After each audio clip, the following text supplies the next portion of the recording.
Vamos hoje refletir sobre um salmo muito especial que aparece no primeiro livro dos Salmos, que é o Salmo de número 30.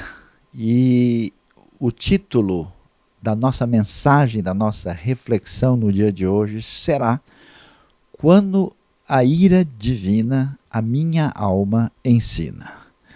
O Salmo 30 faz parte desse livro tão especial e extraordinário, um livro de profunda espiritualidade, oração, adoração, de encontro do indivíduo e da comunidade com o Senhor. Esse salmo está como eu disse, no primeiro livro, porque na verdade eram 5 livros que foram compilados até chegar no estado final do livro de Salmos. O primeiro livro ia do 1 até o 41, e assim nós tínhamos os sucessivos livros que foram compilados depois que o povo voltou do exílio da Babilônia.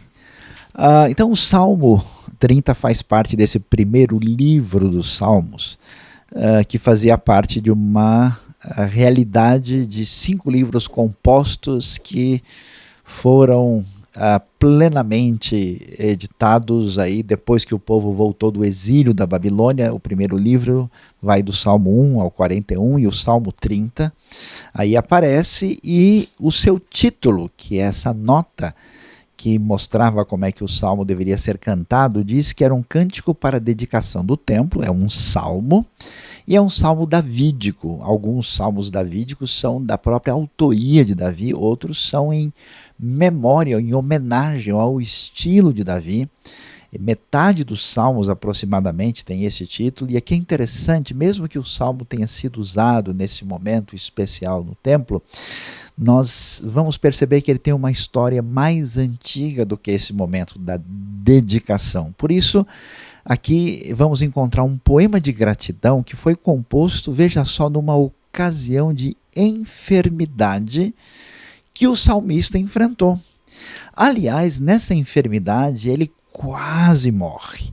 E este salmo então mostra uma espécie de presente dado a Deus como sinal de gratidão no momento especial de adoração no antigo templo em Jerusalém, dedicado ao Senhor nos tempos do Antigo Testamento. E o que é que nós vamos ver? Dá uma olhada só no detalhe. O salmo era uma poesia muito bonita, muito bem feita, bem estruturada. Esse salmo tem 12 versículos. Os estudiosos da literatura descobriram que um jeito dos antigos israelitas guardarem certas coisas é que eles, nas poesias, eles tinham palavras-chave que ligavam uma coisa a outra. E olha que coisa interessante, a primeira coisa do salmo é repetida no final e vai voltando nesse estilo que você pode ver, e isso foi chamado pelos estudiosos de estrutura quiástica.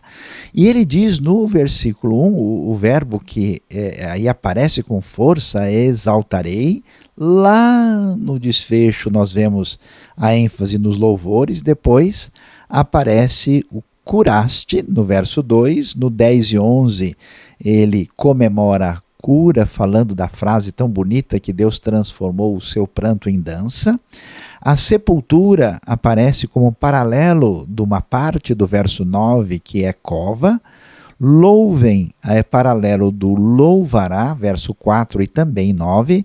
5 e 6 destaca-se o choro. No 8 está o clamei. E olha que coisa interessante, no centro de tudo do salmo aparece a palavra firmeza, que Deus estabeleceu firmeza para o salmista num momento muito difícil, muito complicado.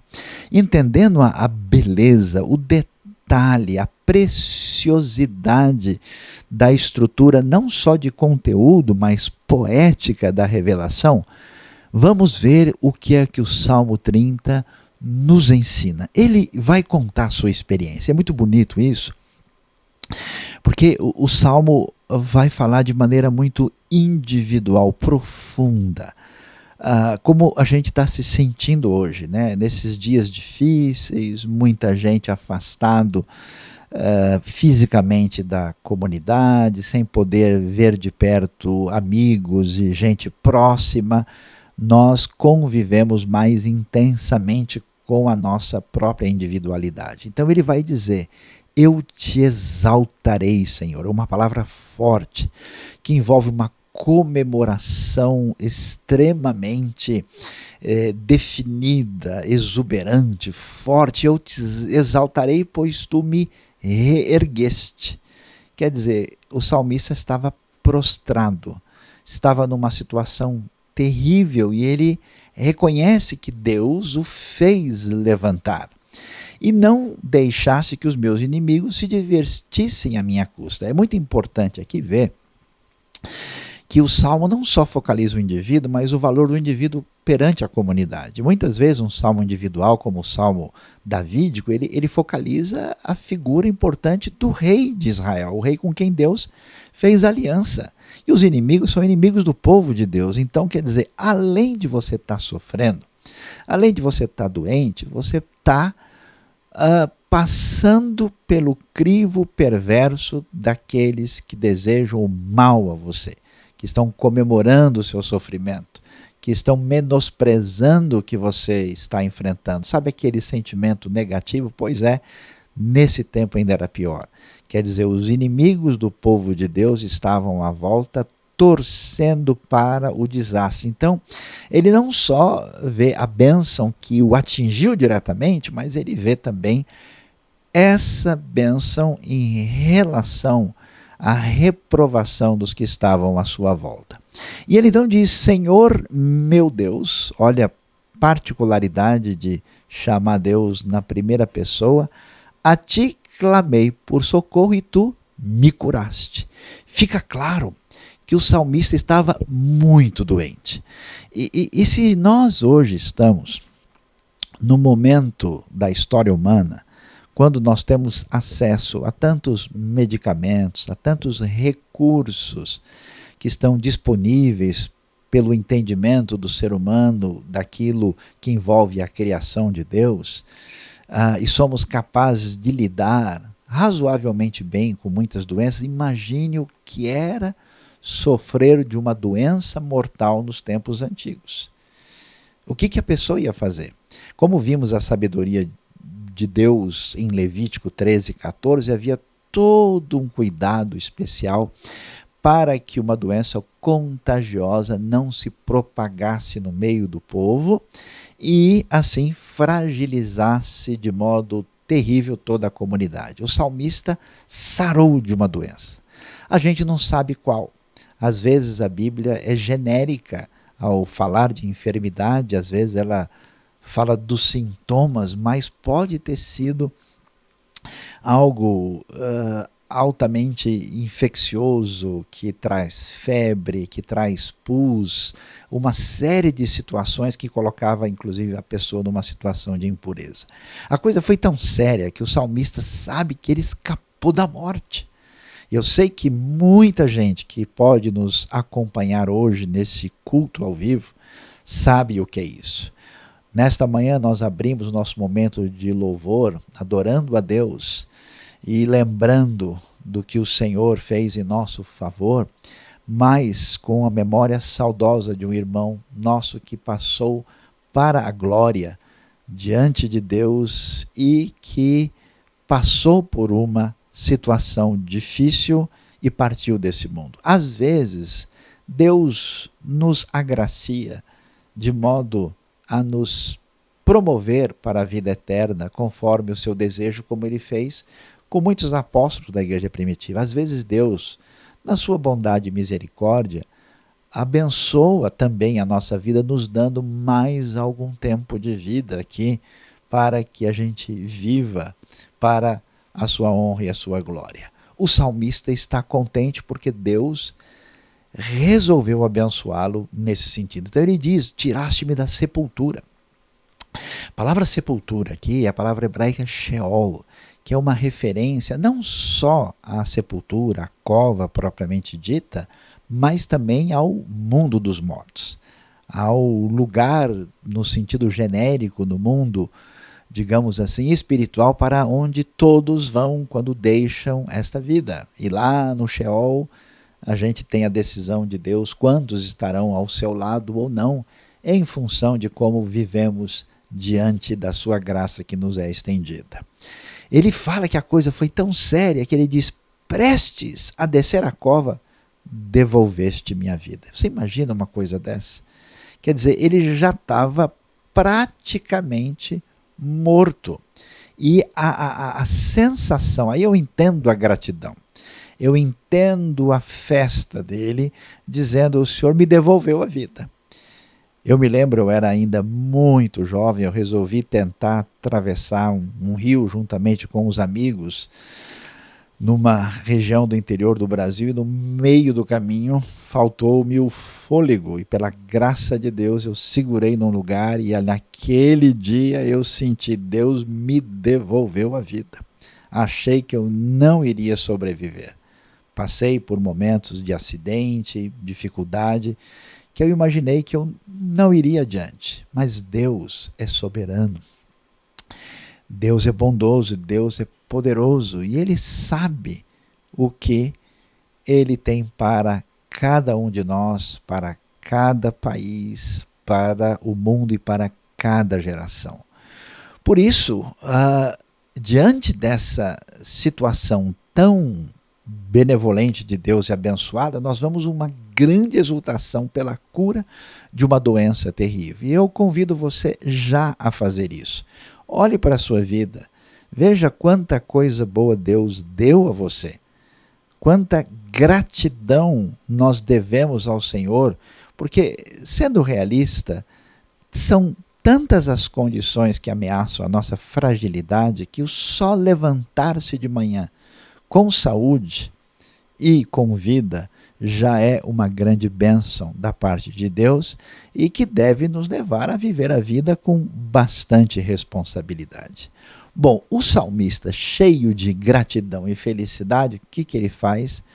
Aquilo que todo coração que é abençoado por Deus faz. Ele tem vontade de convidar todo mundo a fazer parte da festa. Por isso, ele vai chamar a todos, e aqui a gente pode ver o ambiente cultico que envolve a comunidade do povo de Deus, aqui no contexto dos Salmos. Ele diz: cantem louvores ao Senhor, vocês, os seus fiéis.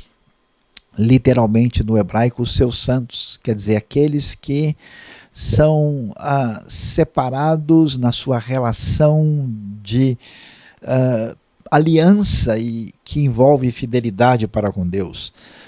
Louvem o seu santo nome. Então, todos são convidados a isso. E aí é interessante o que acontece no meio dessa festa. Preste atenção, porque aqui tem muita sabedoria de Deus para a nossa vida. Estamos num momento difícil da história, onde o nosso coração deve equilibrar segurança, deve equilibrar essa atitude de gratidão e tranquilidade com um sentimento de atenção especial e de consciência daquilo que o salmista nos mostra, que é a manifestação da ira de Deus. O que ele diz? Pois a sua ira só dura um instante, mas o seu favor dura a vida toda. O choro pode persistir uma noite, mas de manhã irrompe a alegria. Agora curado, Deus é louvado no discurso do salmista. O salmo ensina a relação com a ira divina. Meus queridos, o mundo sofre com uma epidemia. Nós vimos recentemente várias doenças mortais e epidemias assolarem lugares diferentes do nosso planeta. A história está repleta de situações como essas. A Bíblia fala de diversas situações quando irrompeu a praga, a peste, no meio do povo, como juízo divino. Nós vemos a expectativa do final dos tempos, como aparece em Lucas 21, também no Apocalipse, quando essa intervenção divina envolve doenças descontroladas pelo poder humano e até mesmo o poder de Deus contra, por exemplo, o faraó que se opôs ao poder do Senhor também envolvia esse tipo de intervenção divina. O que significa isso? Significa que a humanidade vai caminhando e nós sabemos como nós somos complicados, todos nós. Gente religiosa, gente não religiosa, gente que frequenta uma comunidade cristã ou não, a gente vai perdendo o juízo. A humanidade, inclusive nos últimos anos, parece que tem perdido a noção, é tanta exploração do ser humano, o mundo onde pessoas são escravizadas, o mundo preso a vícios destruidores, o mundo onde o amor deixou de ser amor e passou a ser elemento de comércio e de exploração das pessoas, o mundo de desatinos, de conflito, de gente de muito poder destruindo quem não tem força, pessoas perdidas. Vamos falar seriamente se a gente não estava precisando dar uma parada. Parece que Deus assim resolveu dar um sabático forçado no coração de muita gente. É interessante que o salmista não fala de nenhum pecado específico que ele cometeu. É claro, vamos ser realistas, se Deus fosse agir com a humanidade baseado no comportamento de todo mundo, certamente ninguém sobreviveria. Ninguém estaria de pé. É quase como ler de novo a história do dilúvio, né? Quando a civilização se corrompeu de tal forma. E veja, Noé encontrou favor, graça diante de Deus. Isso quer dizer que ainda que Noé, num certo sentido, fosse justo pelo seu temor ao Senhor, também não era uma pessoa perfeita. Em Sodoma foi salvo o frágil Ló. Ah, Deus não é justo. Ah, se Deus resolvesse agir com a sua justiça, eu nem poderia estar falando nada aqui. E o salmista sabe disso. Agora, a coisa especial, tão extraordinária, é que o Deus que é justo e pelo seu caráter, pela sua perfeição, o hino antigo dizia que a culpa ele não pode deixar sem castigo. Esse Deus, às vezes, olha só que coisa impressionante, na sua bondade, ele permite a ação limitada do seu juízo para despertar a humanidade. Para que a gente volte a atenção, porque o Deus que disse que ele visita a iniquidade dos pais nos filhos até a terceira e quarta geração de quem afronta ele. Esse Deus diz que abençoa a geração até milésima. Veja que coisa interessante, Deus tem prazer em abençoar. Por isso o salmista descobre isso. Olha que coisa impressionante. Ele descobre que o choro dura uma noite, mas a alegria vem pela manhã. E ele descobre que a ira do Senhor dura um só instante. Mas a sua bondade, a sua misericórdia é para toda a vida. E por isso ele começa a desdobrar o seu coração nesse conhecimento de Deus. E este é o momento em que a gente deve dar uma parada na vida, aprender com o salmista e ver o que a ira divina ao nosso coração ensina.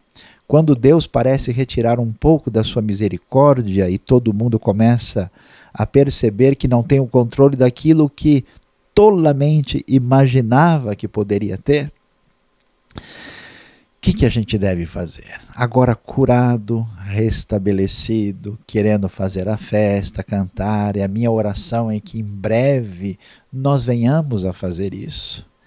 Ele diz, quando me senti seguro, disse, jamais serei abalado. Senhor, com o teu favor deste-me firmeza e estabilidade, mas quando escondeste a tua face, fiquei aterrorizado. Que coisa impressionante. O favor de Deus supera a ira no Salmo 30. E a coisa aqui é interessante porque agora ele adquiriu uma firmeza, uma estabilidade. Você já reparou isso? Às vezes a gente até tem estabilidade externa à nossa volta, mas não está seguro aqui dentro.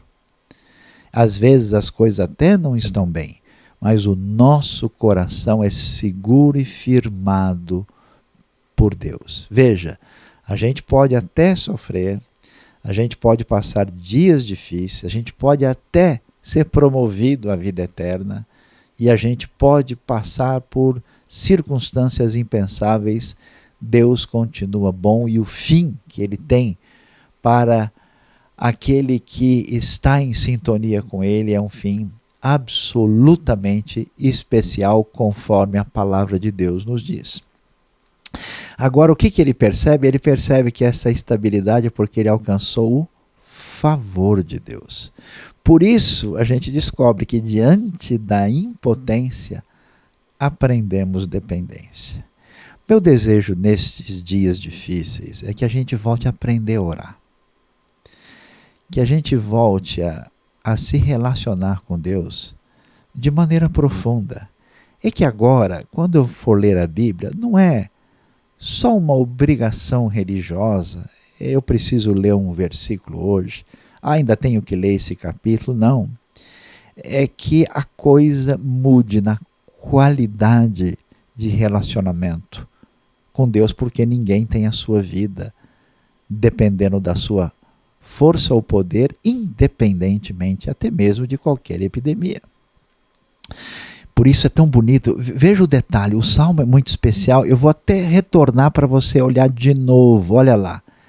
Quando escondeste a tua face, fiquei aterrorizado. Ou seja, ele trabalha a coisa de maneira muito pessoal. Ele não diz, Deus, quando o Senhor deixou de me abençoar, quando escondeste a tua face, Deus, eu preciso do teu olhar. A tua face diante de mim.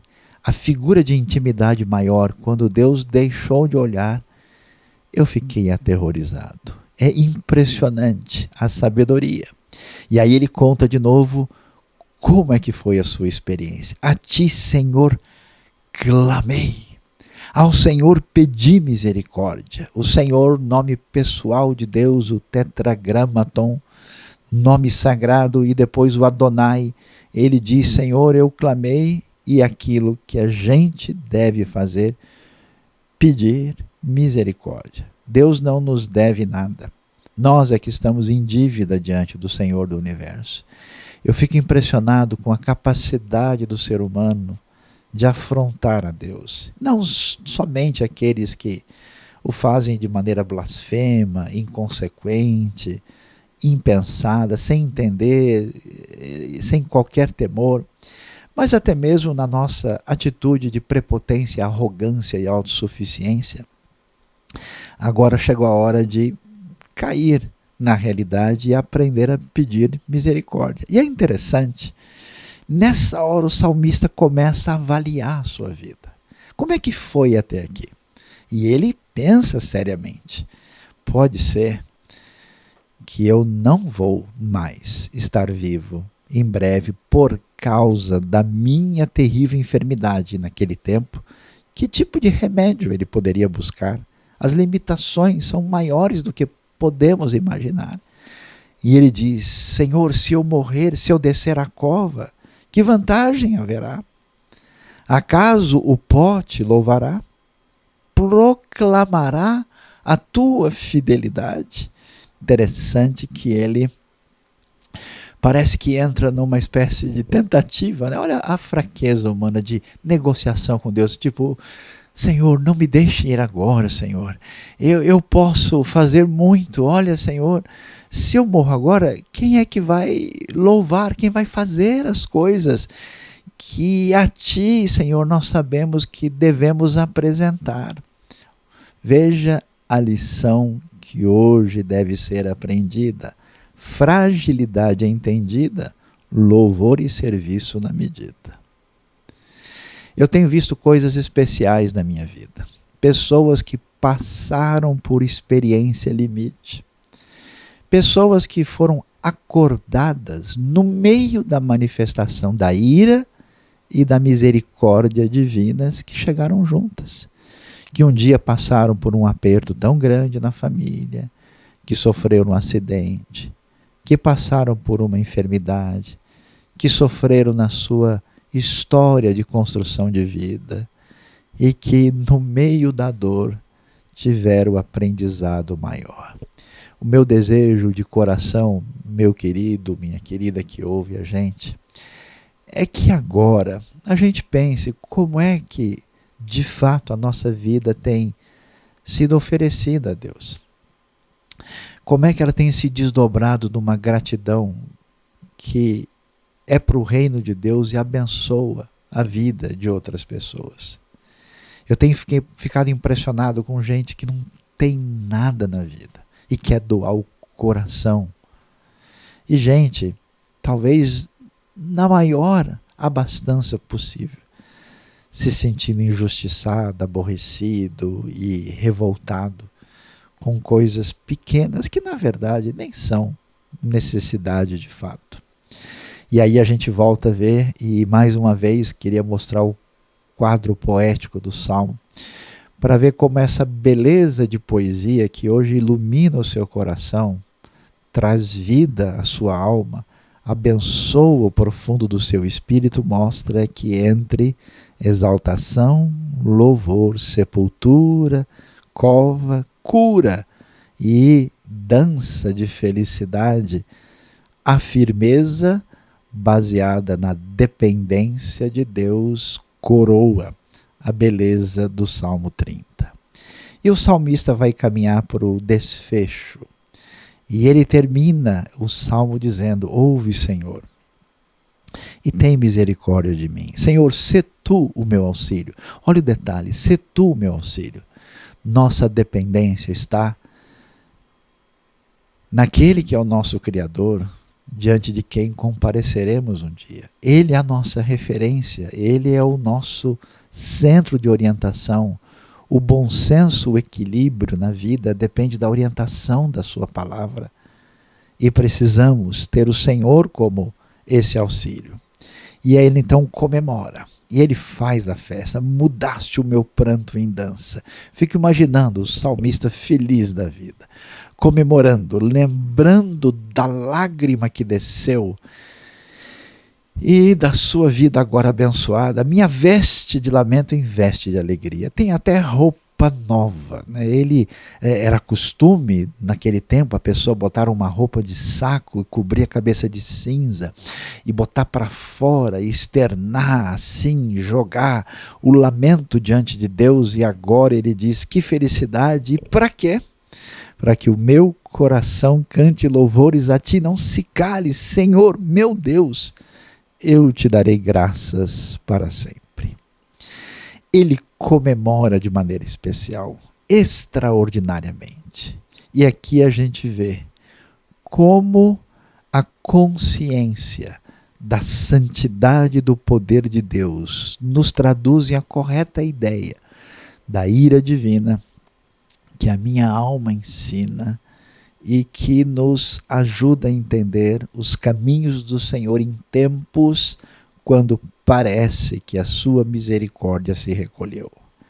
Numa situação análoga, gostaria de caminhar para o desfecho da nossa mensagem de hoje, lembrando do profeta Abacuque.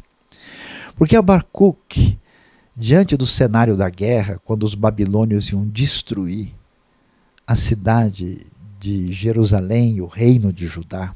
E aqui você deve entender o seguinte: vários textos da Bíblia que falam de praga e de peste, é praga e peste que sucede logo depois de uma guerra. Então é a matança que vem da invasão, é a fome, é o desespero, e depois esse pessoal jogado ali, mutilado, largado, pega as pragas que se espalham naquele lugar. É uma coisa impensável. Mesmo num cenário desse, a ação soberana e poderosa e misericordiosa de Deus se manifesta além da sua própria justiça.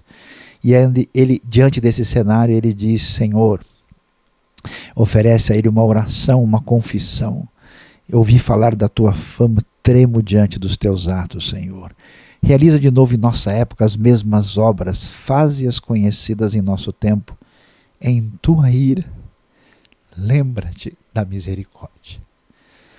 Hoje, diante de Deus, quando Deus manifesta à humanidade que é hora de dar uma parada, é hora de repensar muitas das nossas atitudes, é hora da gente humildemente, de joelho dobrado e com o coração voltado ao Senhor, dizer: Senhor, eu só tenho a esperança da tua misericórdia. E a minha oração é que nisso, Deus bondoso dos céus nos ouvindo, a gente um dia, daqui a um tempo, venha cantar junto com o salmista, agora com o coração mais equilibrado, mais abençoado, mais ensinado, a gente venha poder trocar o nosso pranto por dança, nossa veste de lamento por veste de alegria.